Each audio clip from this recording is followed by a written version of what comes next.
So we do recognize that that's a less It's a desirable little unsightly. thing, but we also recognize that that end of the building is going to be, expanded upon, so it wouldn't be there forever. So that was our And that wouldn't be there compromise. in the 3-cell, right? The 3-cell would be Right, the 3-cell, we would incorporated. put that stairwell internal, because it would be more of a permanent piece, even after the, second phase would be added on, so. Yeah, Gotcha. so, and those were all the slides I had. I only had other pieces if Perfect. there were discussion items to go into further, so. We appreciate your time and your input, and always available to answer any questions, so. Thank Send you. us your sketches and. Any questions? Oh, so you need decisions on 1 through 3 tonight? Or at least Yeah, decisions on?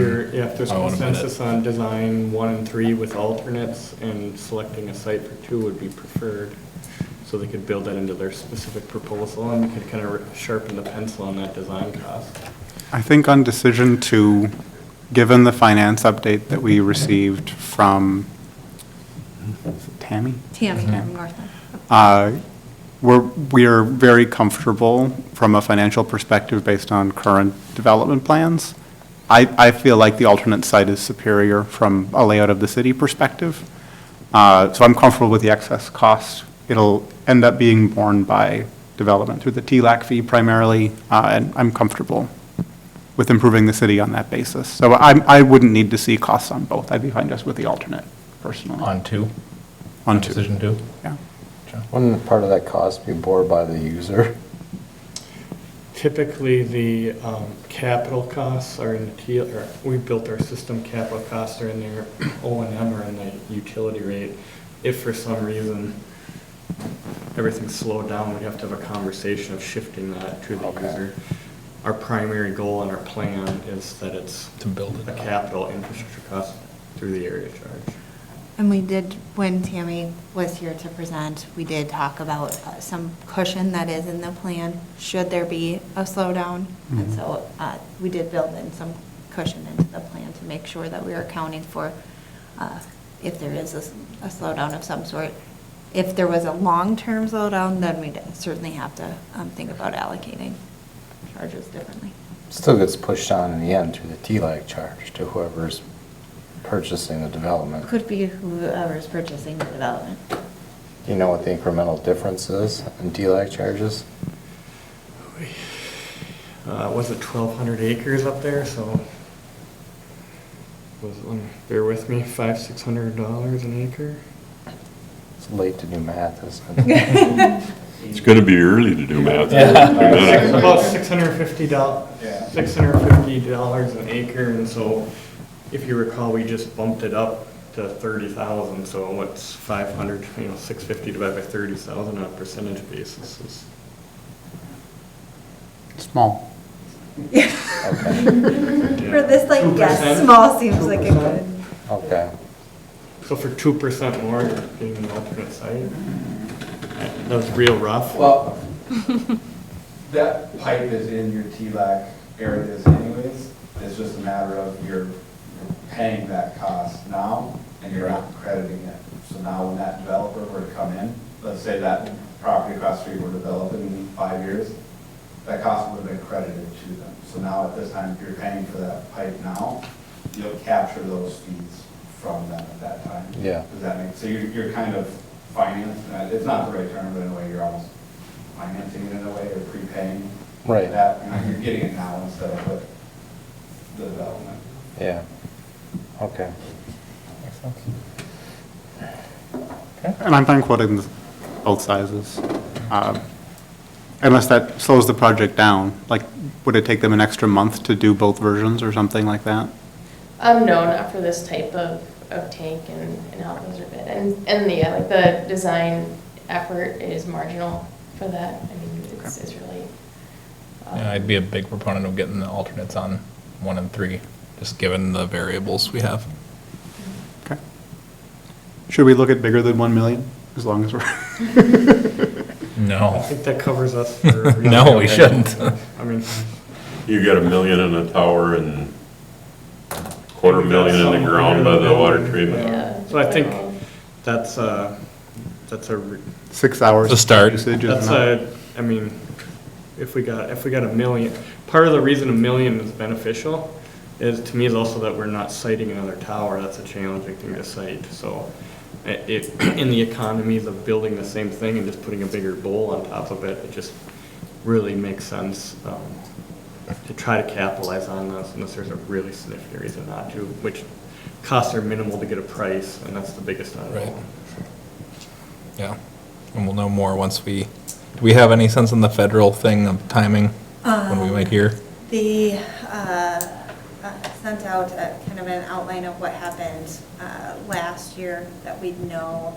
I think we wouldn't know until early next year is what kind of the outline was. But Gotcha. they don't have it's not not set in quite stone. as formalized of a process because it does need to go through both the House and Senate and then to be signed off by our president. So Mhm. I would note that we did get some feedback from both of our senators are supporting our project, so.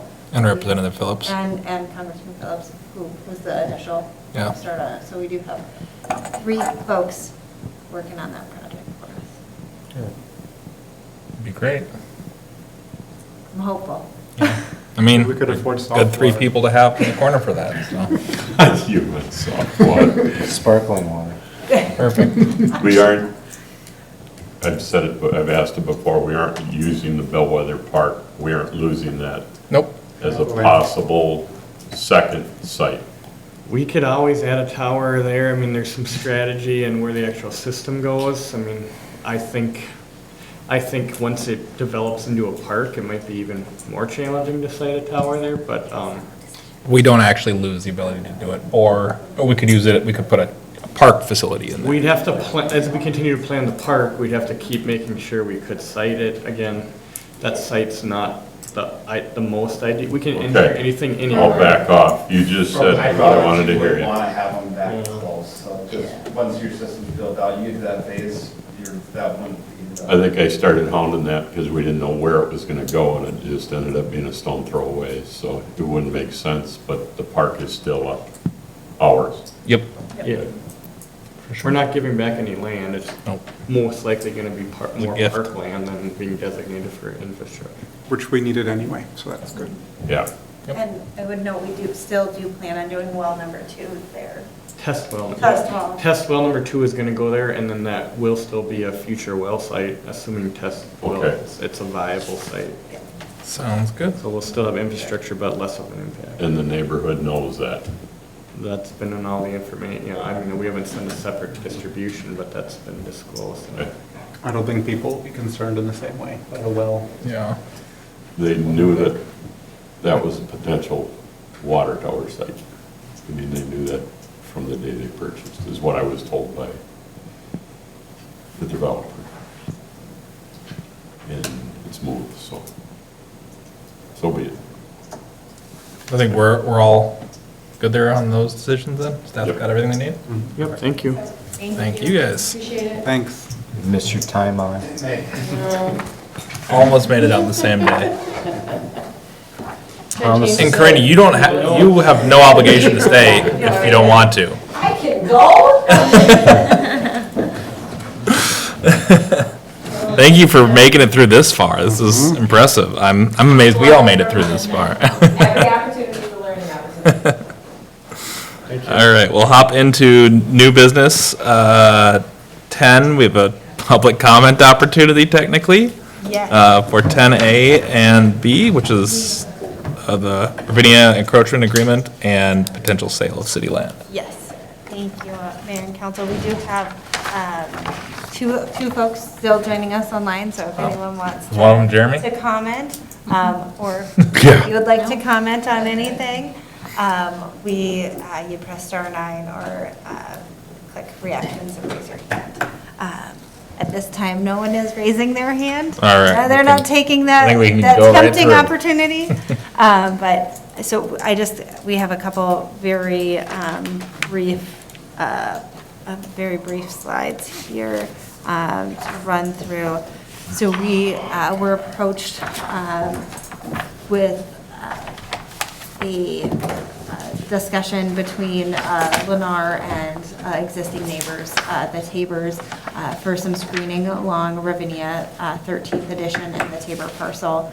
So we did meet with, staff met with them back last fall, and we've been kind of working it with them again to look at screening options. So Lennar has proposed to build some screening between the property.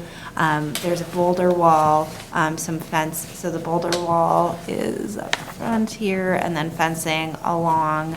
And they would like to, one of the discussions between both property owners is to extend that fence line to the end of the right-of-way. And then one of the things that staff is recommending is also allow for gutters along the roof line. In discussing with our planning staff and city attorney, as we were reviewing this, it'd likely need a PUD amendment in order to do this, because we can't have a 6-foot fence in the front yard. So this would be a PUD amendment. I feel like a PUD amendment completed by Lennar would allow for the screening and not create a need for a variance, because we've had a lot of discussion about fences, and this is an area that it would impact more than just this property owner. It'd impact multiple property owners along the street providing that screening. So it's something that we thought council might want to consider. So we've drafted an encroachment agreement, and we'd be supportive of the plan, but we would have to have a PUD amendment in order to move forward with this. So just, I have not gotten any feedback from the Tabors or Lennar since we put this in the packet on Friday. We did have a good meeting with them the other week. A few weeks ago. And get, the best way I could sum this up is a imperfect solution to a very imperfect problem.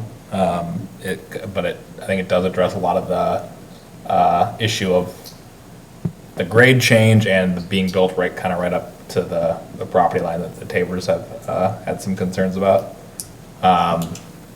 And I think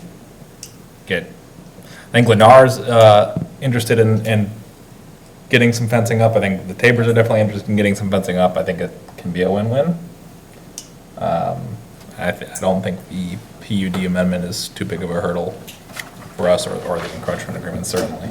And it would only be, the PUD amendment would only be an impact on the 13th edition, so it would not be, no one Right. would be able to, in other editions or areas in Lennar, in the Ravinia development, you wouldn't be allowed to do a fence. Be a very limited scope. It'd be a very limited scope, as much as we could limit. What is the advantage of doing it as a PUD amendment instead of a variance? So in talking with the city attorney and staff, we feel like it is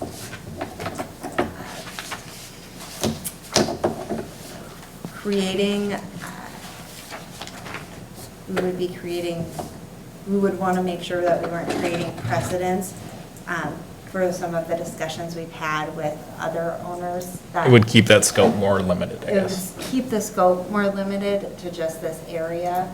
If we were to allow the variance for this, we'd likely want to allow variances for it in other areas, because it is, code doesn't allow a 6-foot fence in a front yard. So we've had the discussion with a code enforcement issue that came up this year, and changing that definition. In this, we felt like this option is really providing screening to more than just the one property, so because it'd be providing screening from those lights in, both the lights from the Tabors and from the folks driving down, is it Black Oak? Black Oak. Black Oak Road there, it'd be providing the screening for the headlights is there as well. So it seemed to be a better option, and kind of limit that potential impact. As we are still reviewing front yard, we don't have a finalized version of what front yards look like. We'll be bringing that back. I know that's something Natalie's working on. We'd be bringing that back. So in this instance, we thought it would be a better option to do the PUD amendment versus a variance. And the variance would, I don't know what I was going to say there. So we just thought that in talking with the city attorney and the planning, both planning consultant and our planner, we thought that this would be the best alternative. If at one point there was some discussion with the Tabers that they would like to see additional screening All the way here, down, yeah. we would have to look at a potential variance on this, on their, if they did it, where on the Lennar side, we could have that as part of the PUD flexibility. This would be a future discussion on whether or not they need screening there, looking at. I think they'd like it there. I think the benefit is that the part that this would cover, covers the, I think, biggest need. Yes. It's more directly where their house is and where just sightlands are, and where the new house is built or being built. So I think it addresses the most immediate need for sure. And then that other stuff can be figured out potentially down the road. Sounds good. You need a motion?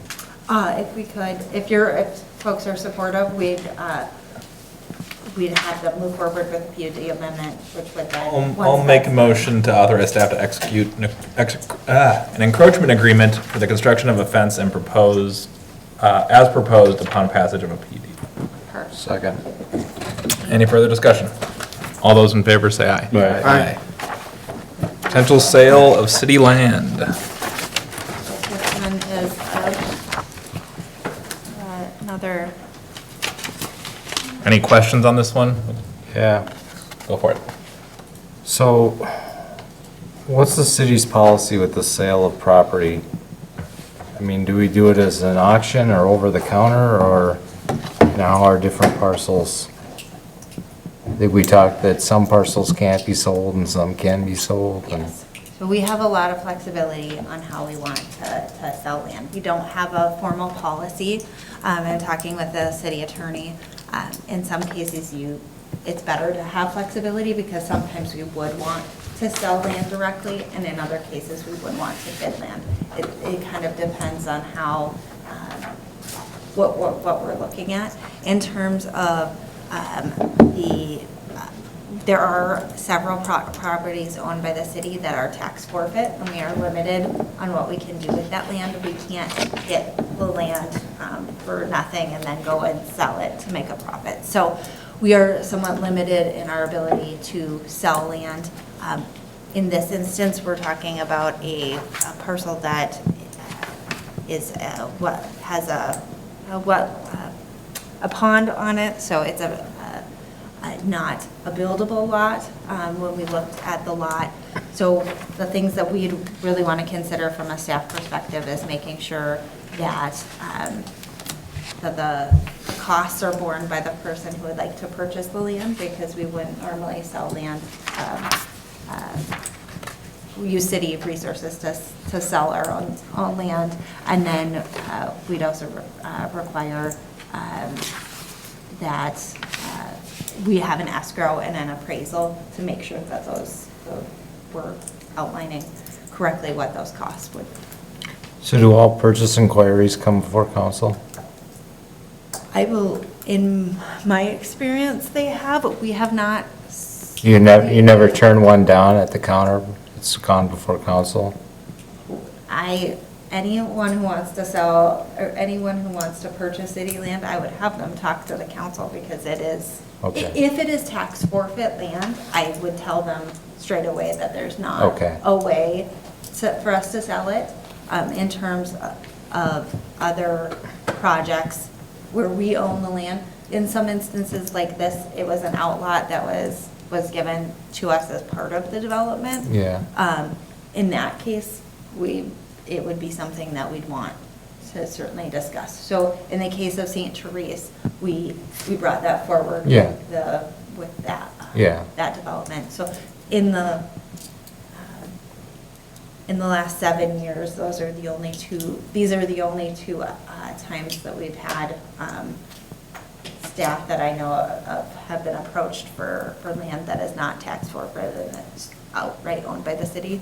I can't speak to conversations Brad might have had with folks, but in my experience, we have not we've always brought that to council on whether or not we'd want to move forward with the sale of land. City land usually don't differentiate it between what's tax forfeited and non-tax forfeited. How can somebody look that up? It's actually on Hennepin County's website. Okay, well, it So says- an example Yeah, would it'll say, like, actually be this. Tax forfeited. This Oh, it's say owned by parcel. City of Corcoran, tax forfeited? I think so, yeah. Yeah, give me 1 second and I can pull up. It's very. It's, the one nice it's thing super Hennepin County handy. has is that whole online system. Yeah. Interactive property map. Yeah, Yes, it is. it's I'm really pulling good. it up right now because you can see, but there are 2 parcels in this neighborhood that are owned by the city, and you can see One is tax- tax forfeit yep. and the other is not. Okay, So, that's fine. um, And then my other question was, do we have a policy with regards to non-real estate owned by the city for the sale of equipment? We have to follow state rules for disposing of property. So if someone wants to buy our land, or a city vehicle, we do have to bid that. We can't just sell that outright, but that's covered Okay. by state statute. So we do have the option to have a public auction for that? Yes, Okay. and we do often when we're trading vehicle, or trading out things in the CIP, almost all of them go on K-bid or something. Oh, okay. Some sort of process like that is bid. If it is truly materials that would not be able to be reused, then it'd be considered refuse. But if it's recyclable or sellable, we'd have to move forward with that. Okay. Well, last question would be is, do you know the sale of this land, and it's gonna be combined into one unit, I'm assuming it's gonna be, That's what he's proposing in the email that he provided in the packet. Is so he's that proposing- increases his accessory building? It would increase his accessory building. I think that's why. So that if we want to move forward with it, that's something that's the reason he would be looking at it. So it's, you know, certainly something, if we decide that we want to sell it, that's part of like the consideration. Okay. But that's, I think, from our perspective, why we'd want to move forward with the council looking at it to decide if it's something we'd want. We would want to make sure we also retained an easement over the property Right. because it's stormwater. Counselor Schultz, this parcel here is a tax forfeit. Oh, okay. So it says Hennepin County forfeited land right over here in the, Oh, okay. we own it, but we got it through the tax forfeit. This Okay. parcel that we're talking about today is this parcel here. Yep. Outright owned by the city. Okey dokey. So are we all on board with staff Yeah. getting more info and coming back with us?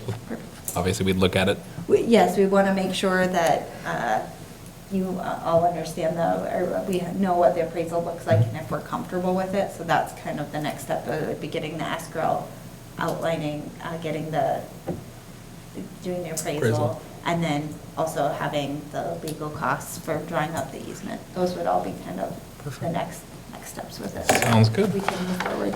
Yep. Good deal. Okay, we will see your staff reports. Don't know if we have anything of significance to mention. Active planning applications in there somewhere. Yes. And then we do have a closed session, so I will, give me a minute, I will find my sheet. Hey, the city council is going into closed session to discuss non-public health and medical data, which must be discussed in a closed session per Minnesota statute 13D.05 subdivision 2A, 3, and 4. And if we don't come back- Recording stopped.